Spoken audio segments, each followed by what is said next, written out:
Sobre contas públicas e essa aprovação com ressalvas anunciada nesta tarde pelo TCU, a gente conversa agora com Alexandre Andrade, ele é diretor da Instituição Fiscal Independente do Senado, a IFE. Obrigado por estar com a gente aqui, Alexandre. O que significa aprovar contas com ressalvas? As ressalvas ali, algumas delas, né, a estruturação da operação de crédito de socorro financeiro aos Correios. O TCU já demonstrou ali alguma cautela, algum desconforto com a execução da meta fiscal. Qual a tua leitura sobre essa decisão do TCU? Boa tarde.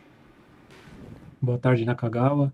Bem, a aprovação com ressalvas não significa que o Tribunal de Contas da União reprovou as contas do Poder Executivo de 2025, mas que identificou irregularidades e impropriedades na execução orçamentária e na gestão fiscal no ano passado. Isso implica que o tribunal vai sugerir, então, ao Congresso Nacional que as contas sejam aprovadas com as ressalvas e que o tribunal vai monitorar as ressalvas apontadas no relatório ao longo dos próximos exercícios, com o objetivo de verificar se as correções foram feitas ou não. Agora, essa aprovação com esse porém, ele indica que a execução das nossas contas, para além do impacto na dívida, também está acontecendo de uma maneira que poderia ser melhor, a execução, independentemente do resultado final, mas o tratar das finanças públicas poderia ser melhor?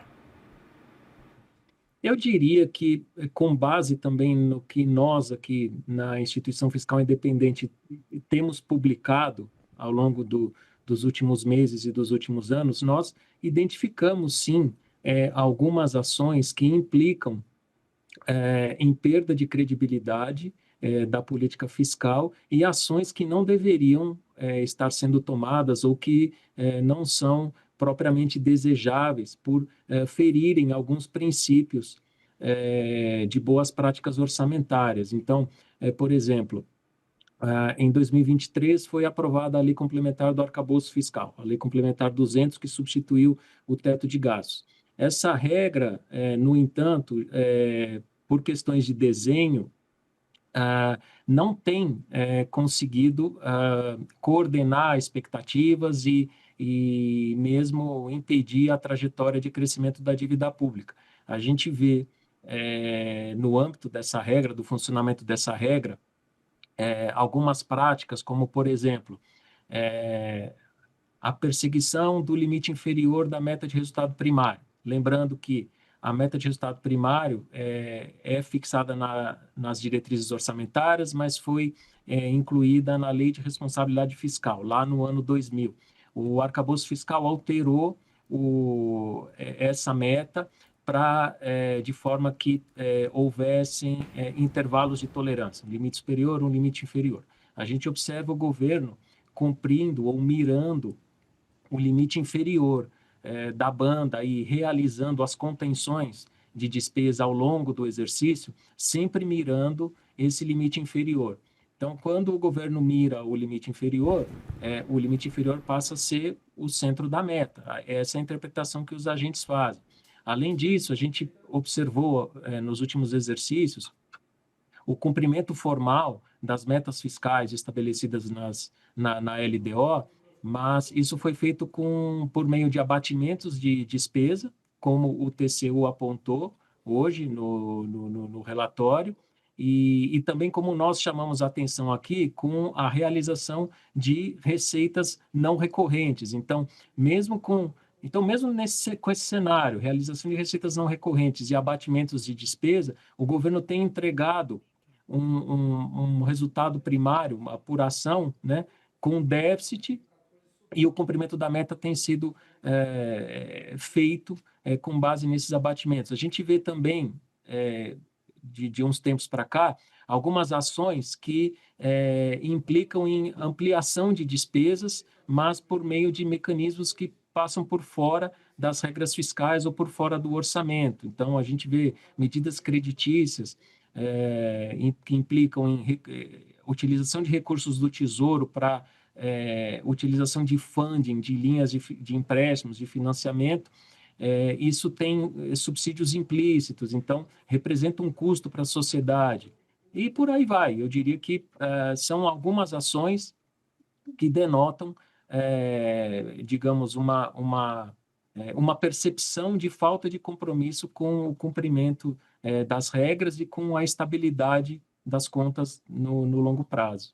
Alexandre, o documento cita, por exemplo, que o governo executa um orçamento com uma superestimativa de 60 bilhões de reais na rubrica de receitas, além da manutenção de um patamar considerado muito elevado em renúncias tributárias que você mencionou, né, que superam com folga o patamar de 500 bilhões de reais. O que o governo tem para fazer nessas duas frentes? As estimativas da Receita são sempre muito otimistas e é possível reduzir esse volume todo de renúncia que acaba beneficiando, por exemplo, muitos setores da economia? Vamos começar falando sobre as renúncias. As renúncias são um tema bastante complexo para serem de discussão bastante complexa, porque isso não foi esse patamar de renúncia, esse volume de renúncias não foi alcançado da noite para o dia. Isso vem de muitas décadas, então digamos, diminuir essas renúncias implica em mexer com diversos interesses, isso demanda aprovação no Congresso, a gente sabe que existem muitos lobbies envolvidos também, então não é uma discussão fácil, uma agenda fácil para o Poder Executivo avançar no âmbito do Legislativo. Isso precisa ser feito gradualmente, com bastante convicção, transparência e convencimento, eu diria, convencimento pelo Poder Executivo, convencimento dos parlamentares e da sociedade em relação à necessidade de se reduzir essas renúncias, que, como você disse, alcançaram um patamar muito elevado e que comprometem um ajuste das contas públicas. Sobre a superestimação de receitas, que, usando o termo que foi mencionado pelo TCU, isso de fato tem ocorrido nos últimos exercícios, como também nós apontamos sempre nas nossas publicações, tanto as receitas quanto as despesas são fixadas na lei orçamentária com base em parâmetros muito otimistas. Então, do lado da receita, o que a gente observa são parâmetros otimistas em relação ao crescimento da economia e mesmo medidas de reforço da arrecadação. E muitas vezes essas medidas não se verificam, e o que acontece é que no exercício subsequente, quando o orçamento está sendo executado, a gente observa o Poder Executivo, nas avaliações bimestrais, revisando para baixo essas estimativas de receitas. Então, se isso acontece, é porque já na lei orçamentária os números não estavam muito realistas, digamos assim. O mesmo acontece com as despesas. Então, a gente observa nos últimos exercícios muitas despesas obrigatórias, principalmente, aprovadas com determinadas dotações, mas ao longo da execução orçamentária, essas dotações precisam ser revistas. Então, só para dar um exemplo, na avaliação bimestral de maio, que o governo publicou aí no último dia 22, referente ao exercício de 2026, foi feito um bloqueio de 22 bilhões de despesas discricionárias. Por quê? Porque a trajetória de algumas despesas obrigatórias se mostrava não condizente com as dotações que estavam ali orçadas na lei orçamentária. Então, isso mostra que, eu diria, não apenas as receitas, mas também as despesas têm sido fixadas na lei orçamentária em parâmetros que têm se mostrado pouco realistas.